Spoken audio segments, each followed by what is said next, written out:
Here's another exclusive clip from Wrestling Reality with Justin LaBar, brought to you by Gladiators of the Cage. I want to talk about Brock Lesnar. Before we do anything, let's play a game here. I want to see if you guys can notice this. Now, obviously, they started running the promos, the Brock Lesnar Go to Hell Tour promo. They ran it, they debuted Sunday night during Night of Champions, and they ran it at least twice, I think, last night on Raw. We have the audio. It's like a minute long. Listen to this promo one more time. You just have to listen. Obviously, not seeing it. Listen to the promo, and I want to see if you notice anything interesting. Here is the promo of the Brock Lesnar Go to Hell Tour.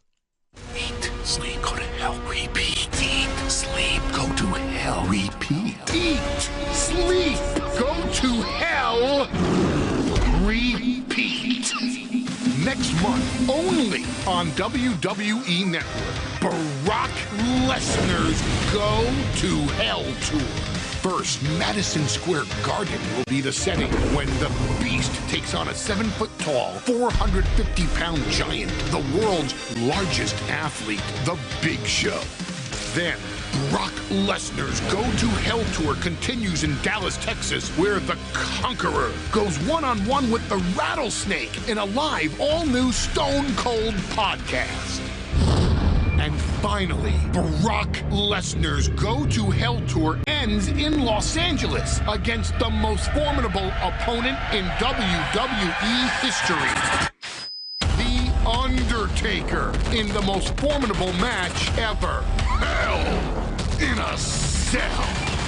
Brock Lesnar's Go to Hell Tour. Next month only on WWE Network. Okay, so there it was. Juice, did you notice anything? Nothing out of the ordinary. Let's see what you got to say. What is out of the ordinary to me? Well, I'll put it this way. Isn't it interesting in a promo promoting all this that the location had to be explained, that the location had to be told of where a talk show podcast is going to be held? Dallas, Texas. Now, you can play devil's advocate and say, well, it's a tour, and he said that he's going to be in Madison Square Garden over here, and he's going to be in LA over here, so why wouldn't you just keep consistent and give another location? He's going, east all the way to west, and I'll buy that. But you can't tell me it's an accident, ladies and germs, that 4 or 5 months, bigger point, just before tickets go on sale, Dallas, Texas, for Raw in October, site of WrestleMania in April, that is where they choose to have Stone Cold Steve Austin interviewing Brock Lesnar for this podcast. That is not a coincidence. I don't know what that means, but it's not a coincidence. And then to carry into that real quick, Brock Lesnar versus Undertaker, Hell in a Cell. This match, I heard this, and I think Dave Meltzer put something out about this today. This match, this was not necessarily the plan all along. This was not known when they had the SummerSlam match that, hey, we're going to do the rubber match in October. This was somehow decided upon between SummerSlam and now. But the bigger story is, I don't know who's going to win or who's going to lose. We'll have plenty of time to talk about it. But the bigger story is that means that Brock Lesnar and conceivably The Undertaker both need opponents now at WrestleMania.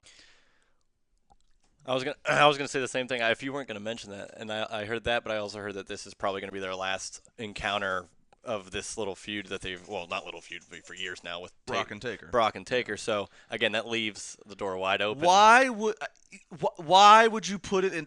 Look, the thing is, they could have done it at any night at Raw. Yeah.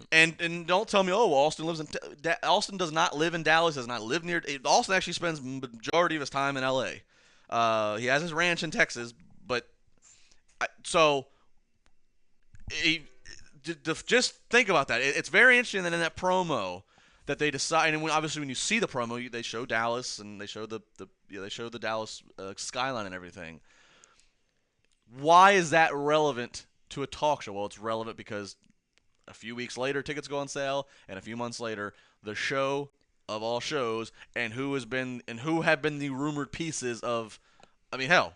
We saw the Austin podcast with Heyman, and we saw the very workings that came out of that by accident or by design. Do you think let's say that that's exactly what you're thinking, and it's to set a little bit of a fire towards a possible match. Do you think that's when it happens? That's when they kind of go like, well, I think it has, like, Austin's gonna ask him. I think Well, he's let gonna me- be like, hey, what do you think about this? Let me Like, put it. Well, let's put it this way. If Austin, well, first off, if Stone Cold Steve Austin was going to have a match at WrestleMania, and or if it was going to be against Brock Lesnar, you would think that that's the kind of match that's that one match they want to have.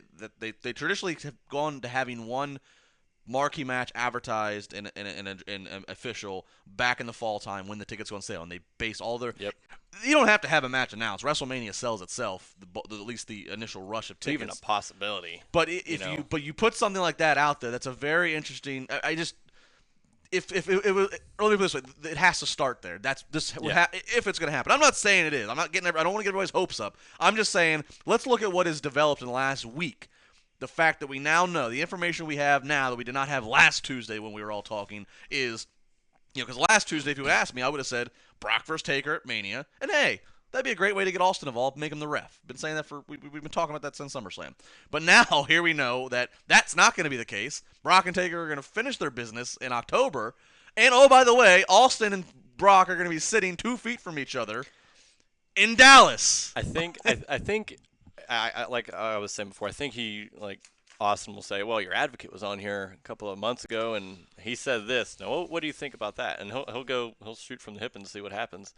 Unless, and I can't imagine this, unless Vince McMahon, if they absolutely have no plans of this happening, if this really isn't on the, unless Vince says to him, Steve, do not, because supposedly, I don't know how true this was, supposedly Vince wasn't happy with the Heyman-Austin interaction because it did buzz too much for, at least at the time, something that wasn't going to happen. Okay. So unless Vince says to Austin, Steve, don't tease anything up, don't ask about him, don't do anything. But the thing is, why would Austin even do that? Austin, because to the best of our knowledge, I'm sure Vince will write the check for whatever Austin wants to have a match for. At least what we think we know is that Austin's the one who's been resistant against not having a match. So if Austin's going to start going into business, you would think that he's trying to say something. Exactly. He's trying to say, I'm ready for one more dance. And we all know that we've discussed this many a time here, that this is it. This is the only show that it's. If it doesn't happen, if he doesn't fight it. there, it's not happening at all. Yep. But I'll tell you what, while that will sell, you could sell lawn seats outside of the stadium to watch on a big screen outside of the stadium. Brock is just such a dangerous opponent because of you haven't wrestled in over 10 years, and you have known neck issues. That's just. I mean, that's intriguing, though. That's also a part of it. You don't know, if anybody can make it work, those two would make it work.